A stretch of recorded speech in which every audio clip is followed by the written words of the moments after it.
Welcome back. Today's lecture is going to be on American foreign policy during the Cold War. It's just how America is going to approach the world when the world is uh, the two world superpowers are at odds with each other. Um, to understand what American foreign policy ends up being, how we deal with foreign nations, the first thing that you have to really understand is domino theory. Domino theory is going to be embraced by Americans, and most importantly, it is going to be embraced by the American government, the United States military, the State Department, and ultimately the president. And domino theory is real simple. It's like dominoes. When you stack them up, if one falls, it bumps into the next, then the next falls, and then the next falls, and it sets off a chain of events where eventually all the dominoes have fallen. And so the belief is that if one nation falls to communism, then its neighbors then are susceptible to falling towards communism as well. And most likely will. And what the people are seeing back then is that it looks to be true. Now, we know today it's much more complicated than that, it's not the most sound theory in the world. But if you're living in the 1940s and the 1950s, it certainly seems to be true. Think about, imagine a globe right now. The Soviet Union, because of the Bolshevik Revolution, goes communist. All of a sudden, look at what has happened on either side of the Soviet Union, right? In Eastern Europe is now communist as well. So all of those nations that bordered the Soviet Union are communist. Then in the East, you've got China and Mao's revolution, and China becomes communist. And then when China becomes communist, right, its neighbors, North Vietnam and North Korea, they become communist as well. And so, when Americans look around in the 1940s, 1950s, they really do believe that if one country falls to communism, then all of its neighbors are then susceptible to falling to communism too. And that chain of events gets set off, and it's really hard to stop. It grows essentially exponentially. And so, if you really believe in domino theory, that if one nation falls, its neighbors fall too, then if you want to stop it, you have to stop it everywhere. That means you can't just say, oh, who cares if Korea becomes communist? It's not a major world power. It's not an important economic partner to the United States. Who cares if Vietnam becomes communist? It's just a bunch of jungle, right? Don't worry about it. Well, you can't think that way if you believe in domino theory, because that country might not be vitally important to the United States, but its neighbor might. And even if its neighbor isn't, its neighbor's neighbor might be.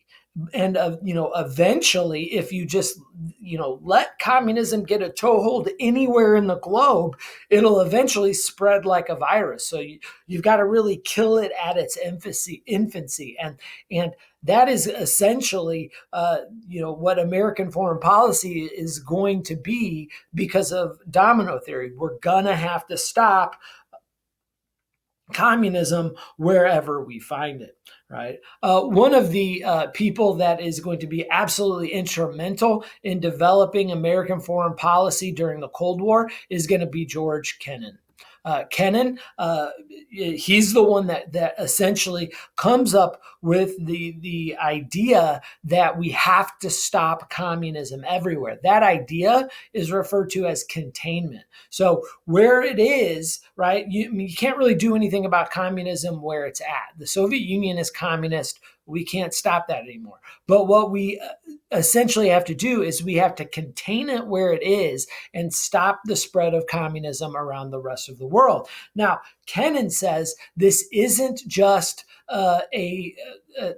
a thing that should involve the military, right? It is an economic, it's political. It also does include the military, right? He's going to very much recognize that the Soviets do respond to force. And so the military is going to be an important component of containment. But he ultimately says that's not the most useful tool to contain communism. The most useful tool is economics. It's the American economy is an absolute powerhouse, and capitalism is lifting people out of poverty all around the world. And so that's the tool that we need to rely on the most, that and diplomacy and politics and working things out.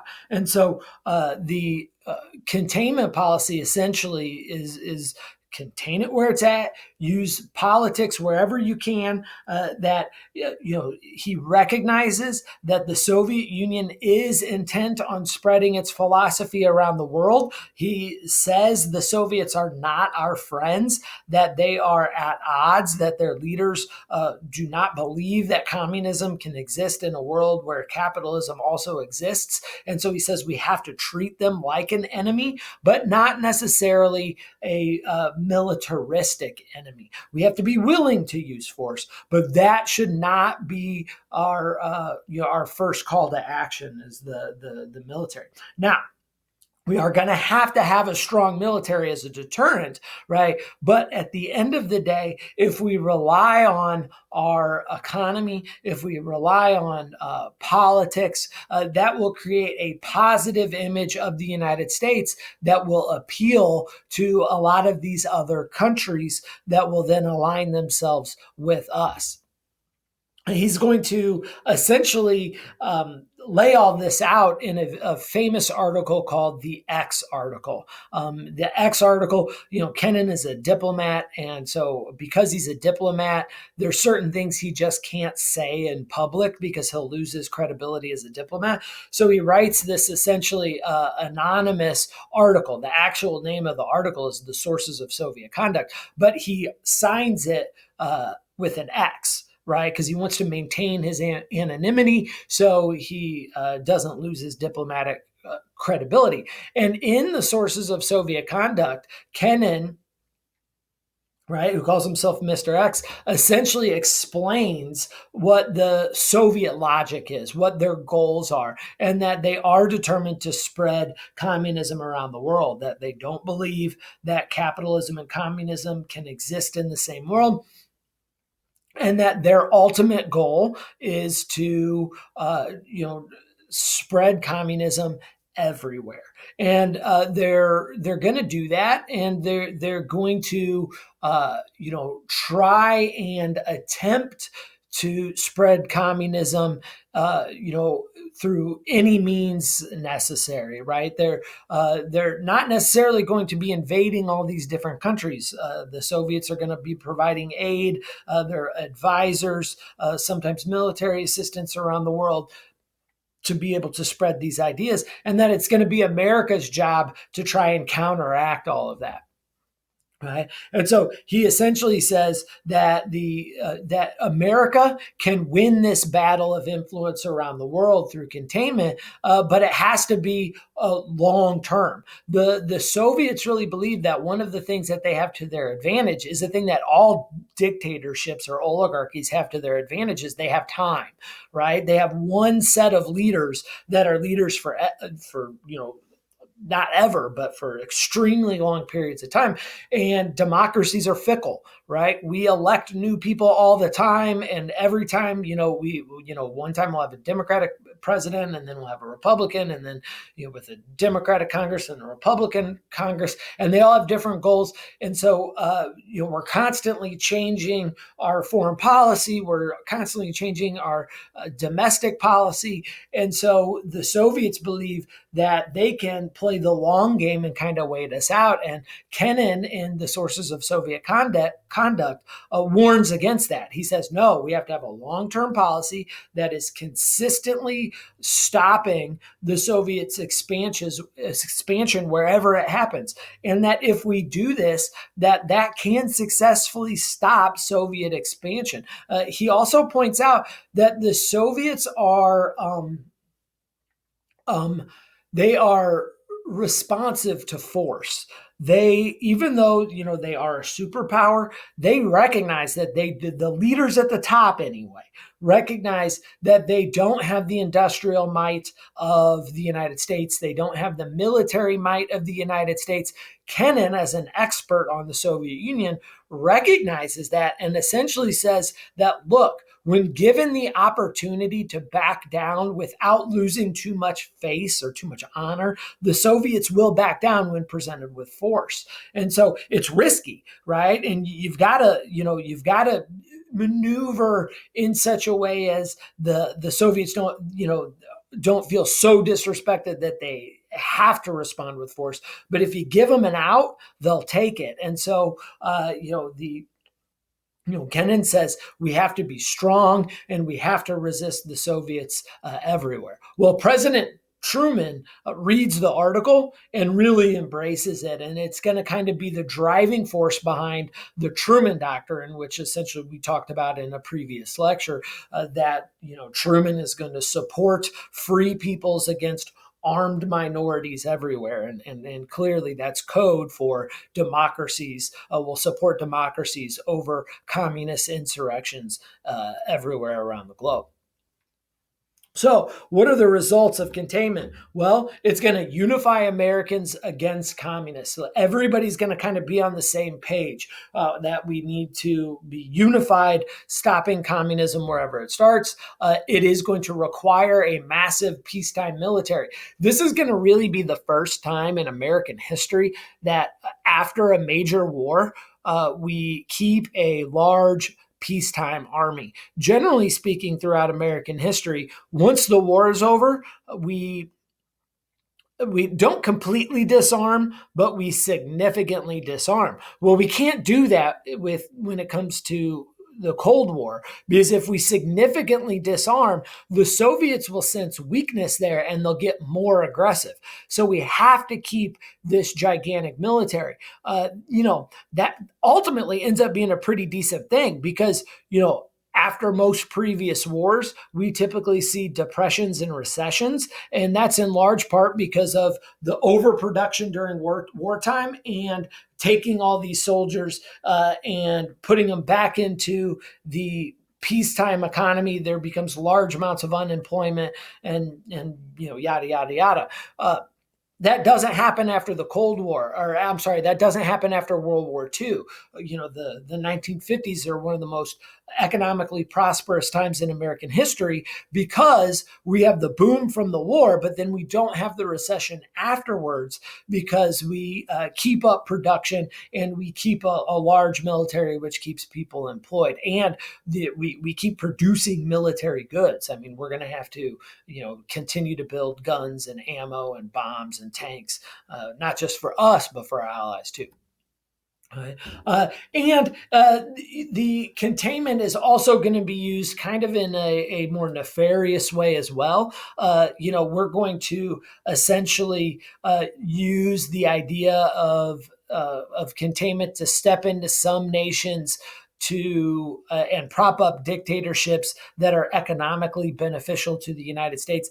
That's going to happen a lot in Central and Latin America, which is still to this day a gigantic cause of tension between us and our neighbors. We support some pretty bad dudes around the world, and we justify it by saying we're supporting them against communists, but we're also taking advantage economically of those countries. Now, so we've got this tension. We are, trying to contain the Soviets. What's keeping the two sides from going to war? Well, mad or mutually assured destruction.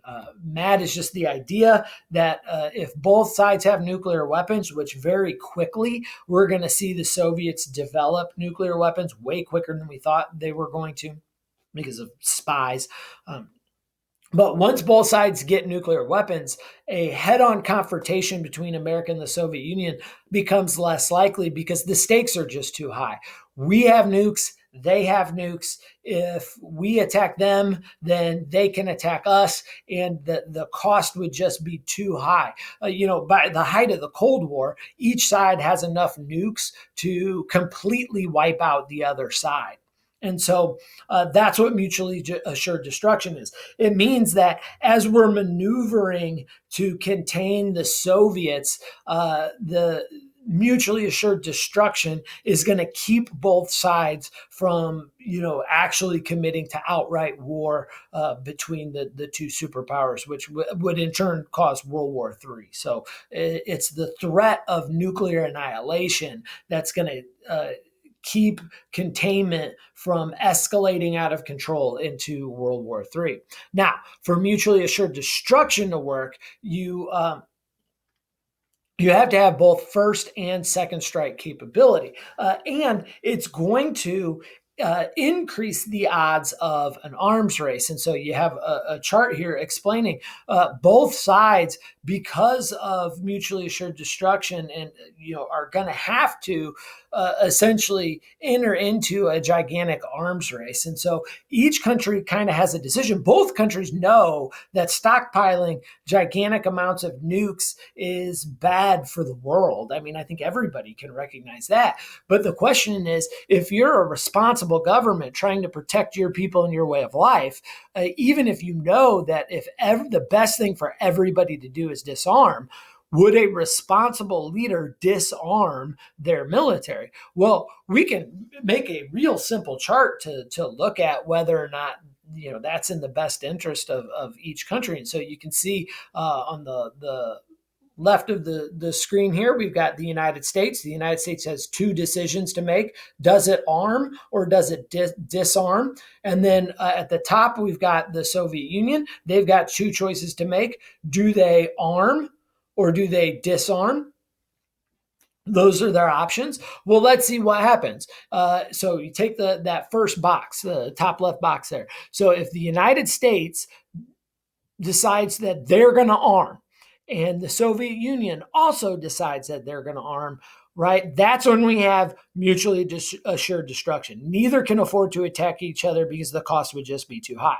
Now, what if the Soviet Union decides to arm, but America decides to disarm? Well, the American military is now inferior. Because it's inferior, the Soviet Union essentially can attack it without having to worry about being annihilated, and we're left essentially defenseless against the Soviet Union. So we can't responsibly make that decision, right? So now, what happens if the Soviet Union decides to disarm and America decides to arm? Well, the Soviets are then, their military is inferior and they face annihilation by the American government. Now, if both sides decide to disarm, nuclear war could be avoided. It could be. But is it worth the risk for you to choose to disarm and leave yourselves vulnerable if the other side decides to arm? And I just can't imagine any responsible world leader making that choice because if you choose to disarm, we can see here that you leave yourself absolutely vulnerable to annihilation. And so ultimately, both sides will decide it's in their best interest to arm themselves. And in this case, we're talking about arming themselves with nuclear weapons. Now, that is not necessarily a bad thing, as long as both countries are rational actors, right? Like the Soviet Union and the United States are. They both will recognize, I have nukes, you have nukes. And, if I use mine, you'll use yours, and we'll be in trouble. So That leads us back to what I was saying earlier, the difference between first strike and second strike capability, right? Initially in the arms race, because America was the first country to have nukes, we had first strike capability. We had nukes, Soviet Union didn't.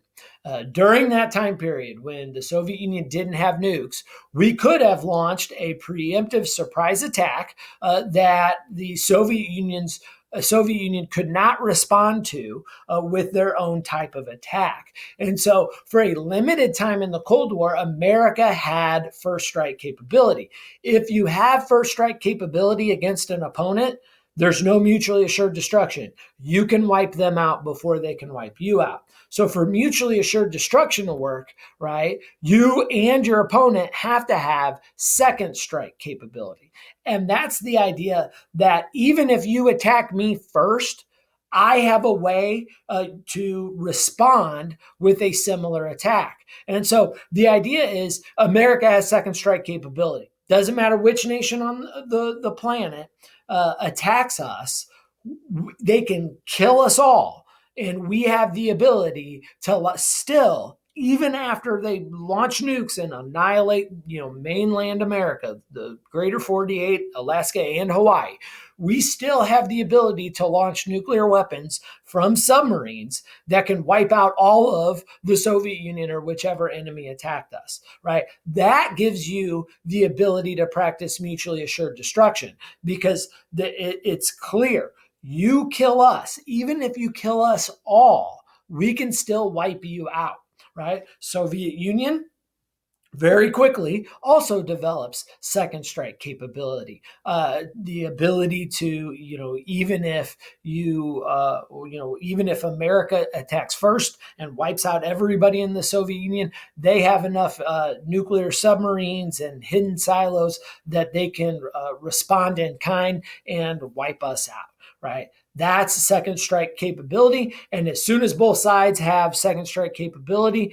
their mutually assured destruction is in play. And both sides have to be very careful about the way they act because the other side can wipe them out. And that's what's going to keep the Cold War cold, right? It's this idea that if it gets hot, we risk a nuclear World War III, and that would be devastating for everybody.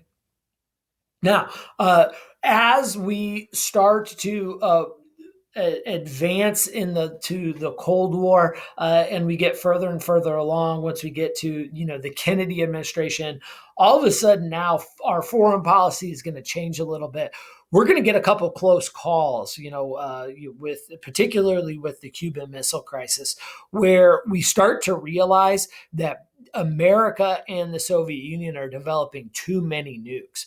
The more that we develop, the more likely it is that a mistake can happen or something tragic can happen and we end up using nukes and things just escalate out of control. And so then we start to get to this idea of minimal deterrence. And minimal deterrence is, hey, let's limit how many nukes we have that each side has, to the amount that's necessary to deter attack, but not have any more than that. And that limits the chances for some sort of mistake to happen, a misfire, or some sort of other kind of, tragedy that can happen with nuclear weapons. And so eventually we will evolve into this idea of minimal deterrence. All right, that's it for today. I appreciate your time, and I will see you shortly. Have a good day.